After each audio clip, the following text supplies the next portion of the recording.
যে ওয়াকফ আইন নিয়ে আপনি গতকালকের আমি শুনেছি যে আপনি ওয়াকফ বোর্ডে গিয়েছেন, খুব ভালো কথা।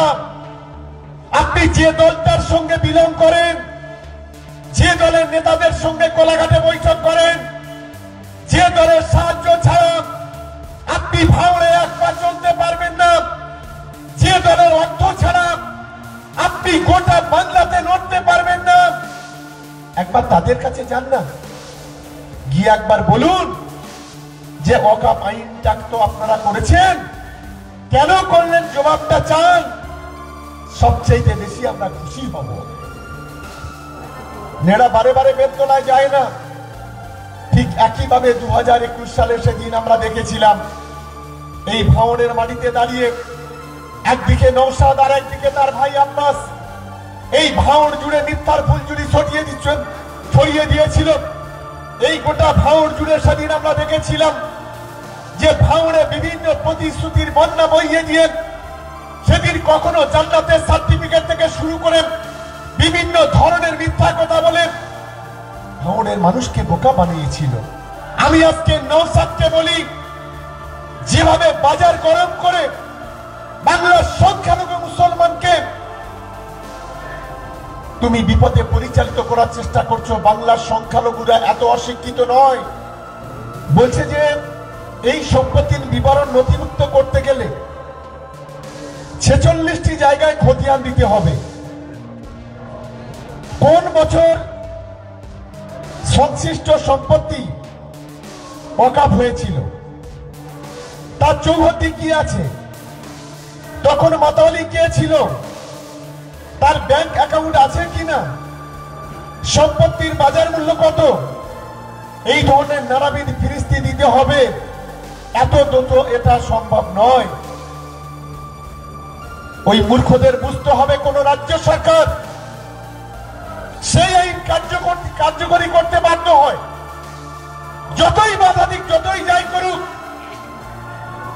ইচ্ছা না থাকলে অনেক সময় সেটাকে কার্যকরী করতে হয়।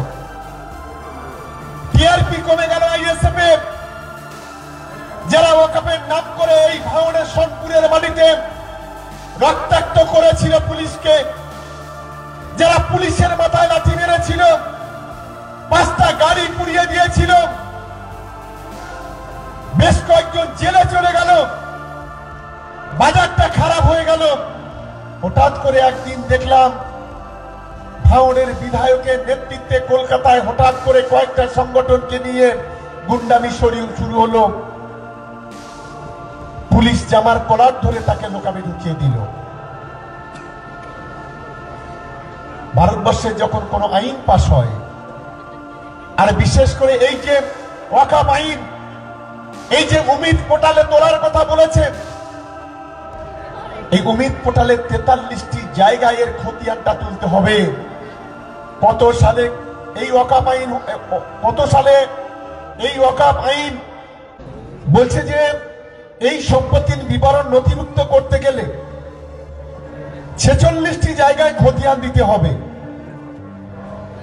কোন বছর সংশ্লিষ্ট সম্পত্তি ওয়াকফ হয়েছিল, তার চৌহদ্দি কি আছে, তখন মাতাওয়ালি কে ছিল, তার ব্যাংক অ্যাকাউন্ট আছে কিনা, সম্পত্তির বাজার মূল্য কত, এই ধরনের নানাবিধ ফিরিস্তি দিতে হবে। এত দ্রুত এটা সম্ভব নয়।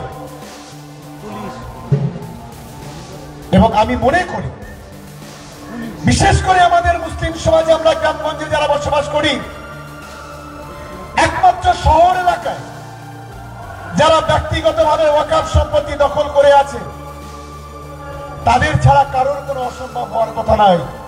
কিন্তু আমাদের মুখ্যমন্ত্রী মমতা বন্দ্যোপাধ্যায়, আমাদের নেতা অভিষেক বন্দ্যোপাধ্যায় আছেন, বাংলার সংখ্যালঘুরা আজকে সুশিক্ষিত, বাংলার সংখ্যালঘুরা দেশের আইন জানে, বাংলার সংখ্যালঘুরা দেশের সংবিধান জানে, বাংলার সংখ্যালঘুরা তাদের অধিকার কিভাবে রক্ষা করতে হয় সেটা বাংলার সংখ্যালঘুরা জানে। তাই ভাঙড়ের মানুষকে বোকা বানিয়ে ফায়দা তোলার যে ভাবনা তোমার আছে, এটা এত সহজে হবে না। কখনো ছোট ছোট কোরআন শরীফ দিয়ে সেদিন ভাঙড়ের মানুষের সমর্থন আদায় করার জন্য তাদেরকে শপথ করিয়েছিলেন, এটা ভাঙড়ের মানুষ সকলে জানে।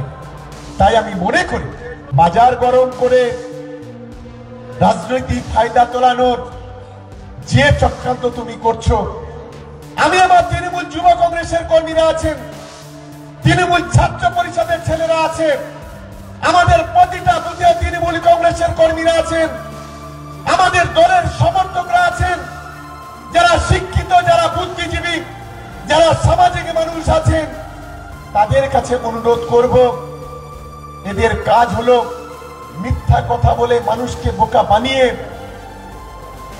মানুষকে বিভ্রান্ত করা। এমন ভাবে মিথ্যা কথাগুলো বলে। এই ভাঙড়ের বুকে একটা গুণী বলে একটা লোক ছিল ফুলবাড়িতে, সে একদিন বাজারে এসে গল্প করছে চার দোকানে, বলছে আমি আজকে পুকুরে জাল ফেলতে গিয়েছিলাম, হঠাৎ জাল যেই ফেলেছি জালটা বেঁধে গেছে, আর জাল টানছি উঠছে না, সঙ্গে সঙ্গে বাড়িতে ছুটে চলে গেলাম, একটা বড় বড় করাত নিয়ে আসলাম। তারপর কি হলো বললো, তারপর করাত নিয়ে পুকুরে নেমে গেলাম, পুকুরে 12 মিটার জল আছে, পানি আছে, বলে আমি ডুব দিয়ে গিয়ে দেখি একটা বড় বোট, তাতে আমার জাল বেঁধে আছে। আমি 1 ঘন্টা ধরে সেই করাত দিয়ে নৌকাটা কাটলাম, কেটে তারপরে জাল ছাড়ালাম, জালটা তুলে দেখি 2.5 মণ মাছ পড়েছে। কথাগুলো এমন ভাবে বলছিল, লোক তো অনেকে সত্যি বলে মনে করছিল। আজকে যিনি ভাঙড়ের বিধায়ক, এ হচ্ছে সেই নির্গণী, এ এমন ভাবে মিথ্যা কথাগুলো সত্যি কথা বলার চেষ্টা করে, এমন ভাবে সাজিয়ে বুঝিয়ে বলে। একদিকে যেই ভাঙড়ের গণি আর আরেকদিকে হিটলারের গোয়েবলস, এই দুটোর সঙ্গে তুলনা করলে খুব বেশি অসুবিধা হবে না। আমি এই ভাঙড়ের বিধায়ককে প্রশ্ন করতে চাই, আজকে আপনি বড় বড় কথা বলছেন, কই কদিন আগে যখন সারা দেশ জুড়ে বাঙালিদের উপর অত্যাচার হলো, বাংলা কথা বললে তাকে খুন করে দেয়া হচ্ছিল, বাংলা কথা বললে তাকে বাংলাদেশে পাঠিয়ে দেয়া হচ্ছিল, বাংলায় কথা বললে তাকে জেলের গোড়াদের উল্টে ঝুলিয়ে মারা হচ্ছিল, উলঙ্গ করে মারা হচ্ছিল। একজন বীরভূমের 8 মাসের গর্ভবতী মা, তার ভোটার কার্ড, তার আইডেন্টি কার্ড থাকা সত্ত্বেও তাকে যখন বাংলাদেশে পাঠিয়ে দেওয়া হয়েছিল, আমাদের বাংলাতে ভারতবর্ষের নাগরিক তাদেরকে যখন বাংলাদেশে পাঠানো হলো, দিল্লির বিজেপির পুলিশ, গুজরাটের বিজেপির পুলিশ যখন বাঙালিদের উপর নির্বিচারে অত্যাচার চালাচ্ছিল, কই আপনার তো একবার তার প্রতিবাদ করতে দেখিনি? যখন এই প্রশ্নগুলো সাংবাদিকরা করছিল খুব ঠান্ডা মাথায়, সেগুলো আপনি এড়িয়ে যাচ্ছিলেন কেন? তার একটাই কারণ ছিল যে বিজেপির বিরুদ্ধে কোনো কথা বলা যাবে না, নরেন্দ্র মোদী অমিত শাহর বিরুদ্ধে কোনো কথা বলা যাবে না। খুব পরিকল্পনা করে সেদিন আপনি উত্তরগুলো কাটাচ্ছিলেন, এটা আমরা জানি। কত নাটক করবেন? আমার প্রশ্ন হলো যে বিশেষ করে আপনি দেখবেন সারা বাংলাতে 2014 সালের পর, যদি আমি ধরি, আমি 14 সাল ছেড়ে দিলাম, 16 সাল ছেড়ে দিলাম, আমি যদি 21 সাল থেকে দেখি, বিজেপির নেতৃত্বে গোটা দেশের মানুষের নাবিশ্বাস উঠেছে, নিত্য প্রয়োজনীয় জিনিসের দাম বেড়েছে, নোটবন্দি হয়েছে, এনআরসি সিএ করে গোটা দেশের মানুষের নাবিশ প্যানিক তৈরি করেছে, এসআইআর করে গোটা দেশের মানুষের ভোটাধিকার কেড়ে নিয়ে তাদেরকে নাগরিকত্ব কেড়ে নেওয়ার চেষ্টা করেছে। গত কদিনে 35 জন মানুষ মারা গেছে। আমি প্রশ্ন করতে চাই, ভাঙড়ের বিধায়ক, আপনি কেন বিজেপির বিরুদ্ধে মুখ খুলছেন না? আপনি কেন বিজেপির বিরুদ্ধে কথা বলছেন না? তাহলে আমরা ধরে নেব বিজেপির বিরুদ্ধে কথা বলতে গেলে আপনার খুব অসুবিধা হয়, কিন্তু মমতা বন্দ্যোপাধ্যায়, অভিষেক বন্দ্যোপাধ্যায়ের বিরুদ্ধে কথা বলতে গেলে আপনার অনেক কোনো অসুবিধা হয় না, এটা আমরা জানি। আপনি অভিষেক বন্দ্যোপাধ্যায়ের বিরুদ্ধে কথা বলেন, মমতা বন্দ্যোপাধ্যায়ের বিরুদ্ধে কথা বলেন, শওকত মোল্লাদের গালাগালি করেন, নিজের ভাই কাকাদের দিয়ে শওকত মোল্লাদের বাবা মা সন্তান পরিবারকে গালাগালি করেন। ওই একদিন তো দেখলাম না যে নন্দীগ্রামে গিয়ে শুভেন্দুর বিরুদ্ধে দুটো কথা বলতে? একদিন তো দেখলাম না বিজেপির বিধায়করা যেখানে আছেন তাদের বিরুদ্ধে দুটো কথা বলতে? আমার প্রশ্ন হলো এইটাই, আপনি চাইছেনটা কি? আপনার লক্ষ্য একটাই, আপনার স্বপ্ন একটাই, যে কথা আপনার দাদা আব্বাস বলে ফেলেছে যে আমরা যারা বিজেপিকে ভালোবাসি তাদের বলি তৃণমূলকে ভোট দিয়ে কি লাভ।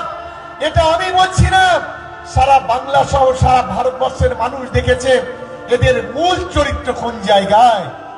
আমি তাই আপনাদের কাছে তৃণমূল কংগ্রেসের কর্মীদের কাছে অনুরোধ করব, এই লড়াইটা হলো আমাদের বাঁচার লড়াই, এই লড়াইটা ভাঙনের উন্নয়নের লড়াই, এই লড়াইটা আমাদের যুব সমাজকে রক্ষা করার লড়াই, এই লড়াইটা হলো ধর্মীয় ফাঁসিবাদের বিরুদ্ধে, ধর্মীয় দাঙ্গাবাজের বিরুদ্ধে, ধর্মীয় কালোবাজারির বিরুদ্ধে আমাদের লড়াই। এটা আমাদের বামনঘাটা, বেওতা 1, বেওতা 2, ভগবানপুর, আমাদের পোলেরহাট 1, পোলেরহাট 2 এর নেতাদের কর্মীদের আমাদের প্রথম বুঝতে হবে, আজকে যারা মাটি কামড়ে ধরে আজ যারা ভাঙনের মাটিতে তৃণমূল কংগ্রেসকে রক্ষা করার চেষ্টা করছেন, আমাদের এই লড়াইটা তাদের, এটা আপনাদের প্রথম মাথায় রাখতে হবে। দ্বিতীয়ত বলি, এই বাংলার একটা বিরোধী দলনেতা আছে, যখন এসআইআর শুরু হয়েছিল বলেছিল বাংলাতে নাকি 1 কোটি রোহিঙ্গা আছে। আজকের এই প্রকাশ্যের সভা থেকে দাঁড়িয়ে আমি প্রশ্ন করতে চাই যে এখনো পর্যন্ত যতগুলো লোক বাদ পড়েছে, প্রায় 35 লক্ষ মানুষ বাদ পড়েছে যারা মারা গেছে কিংবা এখান থেকে শিফটিং হয়ে অন্য বিধানসভায় গেছে, কজন রোহিঙ্গা বাদ গেল? আপনি মুসলমানদের রোহিঙ্গা বানিয়ে দিচ্ছেন। আমার প্রশ্ন হলো এইটা, এদের যে লক্ষ্য, যে মানসিকতা, এবং বিশেষ করে যেভাবে এই গোটা বাংলা জুড়ে অস্থিরতা তৈরি করার যে চেষ্টা, যে চক্রান্ত করছে, যে ভারতীয় জনতা পার্টি যাদের নেতৃত্বে শুধু বাংলা নয়